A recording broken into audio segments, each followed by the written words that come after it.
Hi friends, हम सब phobia के बारे में जानते हैं। ऑटोफोबिया, जिसे फियर ऑफ बीइंग अलोन कहते हैं, बैक्टीरियोफोबिया, फियर ऑफ बैक्टीरिया, और बोरोफोबिया, फियर ऑफ ग्रेविटी। वैसे ही आज मैं एक स्टोरी सुनाने जा रहा हूँ जिससे आपको एक न्यू फोबिया से डर लगेगा। ये स्टोरी है नैन्सी परेज की।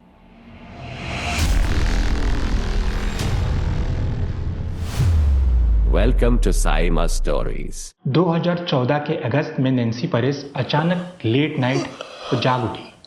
जब वह छोटे से अंधेरे कमरे में देखने लगी, शी रियलाइज कि उसके जागने की वजह उसे वॉशरूम यूज करना था। इसलिए वो अपने बिस्तर से उठी और सेफली जगह बनाते बनाते छोटे से रूम से आगे चलने लगी, जहाँ पर उसके फैमिली के और मेंबर फर्श पर सोए थे। उसका रूम बहुत ही छोटा था, फिर भी उस रूम को 2 दरवाजे थे, एक फ्रंट डोर और एक बैक डोर, और उनका वॉशरूम बैक डोर के नज़दीक था, इसलिए वो बैक डोर की तरफ चल रही थी।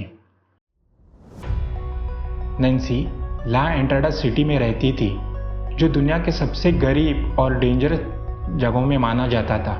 ये एक होंडुरस की जगह है, लेकिन इसके बावजूद भी नैन्सी बहुत खुश थी। उसने हाल ही में एक लड़के से शादी की थी और वो दोनों अपने पहले बच्चे के लिए बहुत ही हैप्पी थे, जो कुछ ही दिनों में आने वाला था। नैन्सी पिछले दरवाजे तक पहुंची। उसने अपना पिछला दरवाज़ा ओपन किया और वो वॉशरूम की तरफ चलने लगी।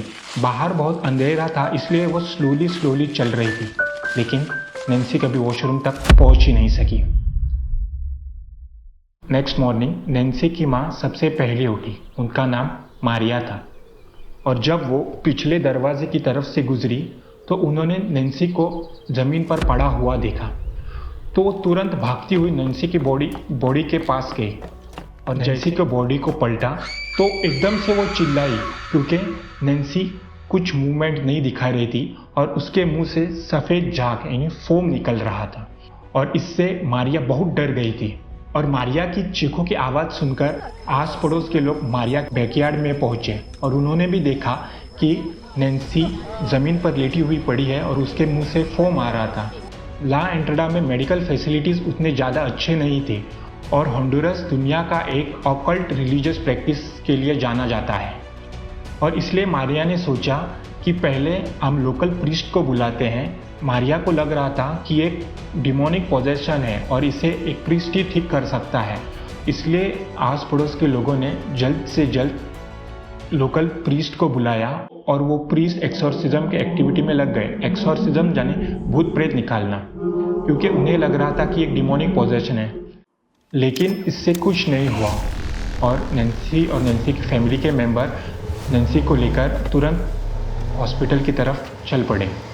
अभी भी नैन्सी बेहोश थी और उसे मुंह से झाग निकल रहा था, और जब तक वो हॉस्पिटल पहुंचती बहुत देर हो चुकी थी। डॉक्टरों ने नैन्सी को डेड ऑन अराइवल डिक्लेयर कर दिया, और जब फैमिली और मारिया ने डॉक्टरों से पूछा कि नैन्सी को हुआ क्या है, डॉक्टरों ने भी कहा हमें कुछ पता नहीं। और यह बात सुनकर मारिया और उसकी फैमिली बहुत कंफ्यूज और इमोशनली ब्रोकन थे, और वो नैन्सी की बॉडी लेकर घर की तरफ चले गए। और घर पहुंचते ही उन्होंने नैन्सी का डेथ सेरेमनी किया, और उन्होंने उसको नियर बाय सिमेट्री में बरी कर दिया, यानी दफना दिया। नैन्सी का पति रूडी बुरी तरह से टूट चुका था, क्योंकि उन्होंने अपनी पत्नी ही नहीं, अपना अनबॉर्न चाइल्ड भी खो दिया था, और इसी वजह से वो पूरी रात सो नहीं सका। और सुबह होते ही वो सिमेट्री में पहुंच गया और नैन्सी की कब्र ढूंढने लगा। नैन्सी वॉजंट बरीड अंडरग्राउंड, उसे एक कंक्रीट के हॉलो ब्लॉक में सरका दिया गया था। नैन्सी की कॉफिन उसके अंदर सरका कर जो ओपन वैकेट कॉलम था उसे कंक्रीट से सील कर दिया था। इसलिए रूडी ने नैन्सी के वो उस कंक्रीट ब्लॉक के ठीक बगल में झुककर अपना माथा उस कंक्रीट ब्लॉक को टिका कर रोने लगा। जैसे ही रूडी रोने लगा, कुछ सेकंड बाद उसे कुछ आवाज़ सिमेट्री से सुनाई दी, और वो आवाज़ सुनते ही रूडी एकदम साइलेंट हो गया और उस जगह से खड़ा होकर उस सिमेट्री से तुरंत भाग गया।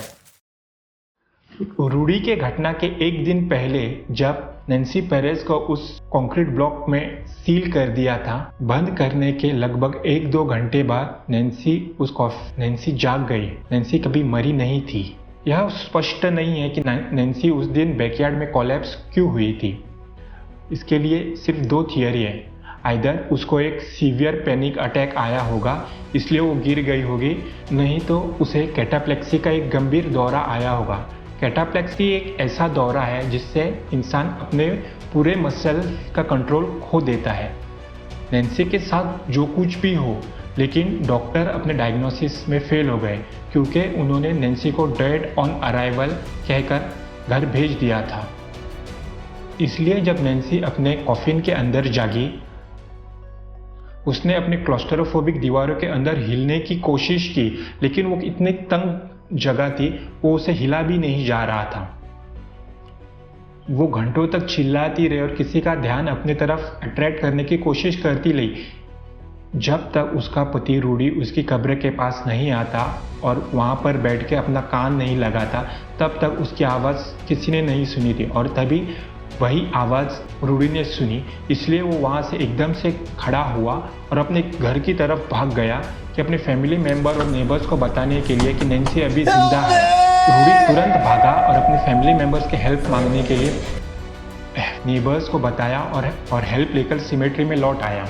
वो और उसका परिवार कब्र की एक तरफ की दीवार को तोड़ने में लग गए और जैसे ही ये दीवार टूटी और उन्होंने नैन्सी पेरेज का कॉफिन बाहर निकाला। नैन्सी पेरेज कुछ मूवमेंट नहीं कर रही थी, लेकिन उसकी अभी तक नर्व्स चल रही थी। हर नर्व वॉज वेरी फेंट और उसकी हार्ट बीट भी बहुत फेंट सुनाई दे रही थी और इसलिए वो तुरंत उसे हॉस्पिटल लेकर गए। लेकिन इस बार सच्ची में नैन्सी हॉस्पिटल पहुंचते अपना दम तोड़ चुकी थी। Because lack of oxygen in that concrete column वो मर गई। है ना एक फोबिया।